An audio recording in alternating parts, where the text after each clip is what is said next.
video game retailer GameStop has appointed George Sherman as its new CEO.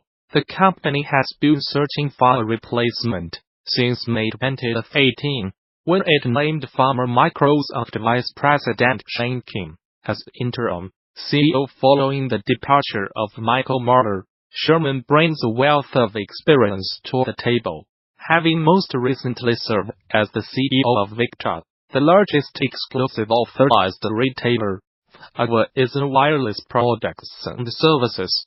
The incoming chief exec also held leadership positions at several other big-name retailers including Best Buy, Target, and Home Depot. He joins GameStop at an uncertain time, with the board of directors having halted plans to sell the company after months and months of discussion and buyer rumors. The firm also recently sold its Spring Noble business to raise cash for new initiatives within the GaMS and collectibles market, and during its Q3 financials reported a $588.6 million loss despite strong software sales. The GameStop board, however, feels Sherman is the right person to turn the company's fortunes around and have backed their new CEO in a long term, having recently conducted a thorough review of strategic and financial alternatives. We are at a critical juncture in GameStop's evolution, and with George's hiring and his proven experience, we are ready to move forward, said GameStop Executive Chairman DeMatteo. While the board recently announced the initial steps of our go-forward capital allocation and shareholder return program, we look forward to supporting Josh as we accelerate the next steps in that plan, which include several exciting initiatives that have been in development and have the potential to improve the financial performance and profitability of our company. Mobile developer GameCity have secured $145 million in strategic financing to support its various acquisition and global growth initiatives. The news comes shortly after the Harry Potter Hogwarts Mystery creator laid off an unknown number of staff as a result of organizational changes. It also follows the company's decision to open a new studio in Canada to facilitate the purchase of the Bingo Pop franchise from Uken Games, and the signing of a multi-year development deal with Disney. GameCity President and COO Josh Yguado said the cash injection will also help the law-based developer expand its core franchises and live game operations. GameCity is executing ambitious plans for new game development, expansion of core franchise games, and building the industry's very best live game operations, commented Yguado. Additional investment in our creative and technical operations further position GameCity as the premier partner for owners, game development studios, and industry talent worldwide. Game Design Deep Dive is an ongoing Gamasutra series with the goal of shedding light on specific design features and mechanics within a video game, in order to show how seemingly simple, fundamental design decisions are not really that simple at all. Check out earlier installments in the heredity system of hero generations, traffic systems of cities, skylines, and growing mechanics of real home. Also, dig into River Growing Deep. Dive analyze the HIVAFORDEVALOPA-minded features on everything from Amnesia sanity meter totaling, isolation save system. We had been circling around the idea of doing a game together for years, but we were busy with other studios and startups. We did get together and brainstorm various ideas, but the one we were most captivated by was Darkest Dungeon. Both of us freed up in the spring of 2013, and we decided it was now or never. So Red Hook Studios was born.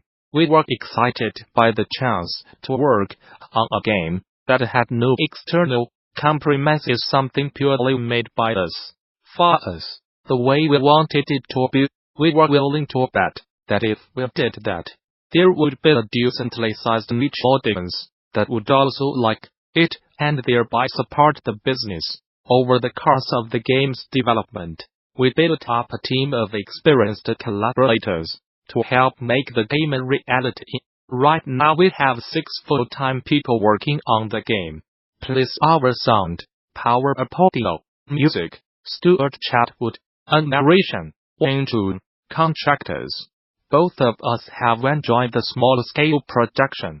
We are limited resources breed creativity and fast hard decisions. The ability and skill to fight is only half of the equation. What if a hero was unwilling to fight? Darkest Dungeon is about the psychological toll of adventuring. The centerpiece of this is the affliction system. As heroes adventure, their stress levels build. This is presented in-game as a stress meter on each hero. When the stress meter reaches 100, heroes face an affliction check. If they fail the check, which is common, they manifest a temporary condition of reduced effectiveness and affliction. Afflictions are different ways that people respond to stress. Heroes can become selfish, abusive, hopeless, paranoid, afraid, masochistic, or just plain irrational. The different afflictions cause a wide variety of different game behaviors. For example, a selfish hero may take treasure for themselves, a hopeless hero may give up fighting, and the paranoid hero may become convinced that the other party members are enemies. Sometimes, a hero will pass the affliction check. This puts them in an incredibly useful heroic state, where they may inspire the other team members or fight at increased effectiveness. To reduce stress, you need to give heroes time off between missions, and let them unwind, in the ways that people do: drinking, gambling, meditation, prayer, and more. However, there are limited slots in game for each activity, and each hero has their own personal preferences on what they like. This becomes a bit of a board game in terms of trying to make the most of a array between quests. The affliction system puts the player squarely in the role of a team manager, squad leader, or hockey coach. To be successful, you need to consider the human factors on the way to accomplishing your goals. Push heroes to their limit, and they will break mentally. We are big fans of RPGs, ranging from classic old games, like the Bard's Tale series, Eye of the Beholder, Ultima Underworld, etc., on up to Diablo, Dark Souls, and contemporary MMOs. However, many RPGs lose sight of the human element. Situations are presented as purely a player's choice whether to face down a terrifying monster with only 1 HP left. We started asking, how would the hero feel? In addition, we wanted to make something that stood in stark contrast to the lewd pinata style of RPG.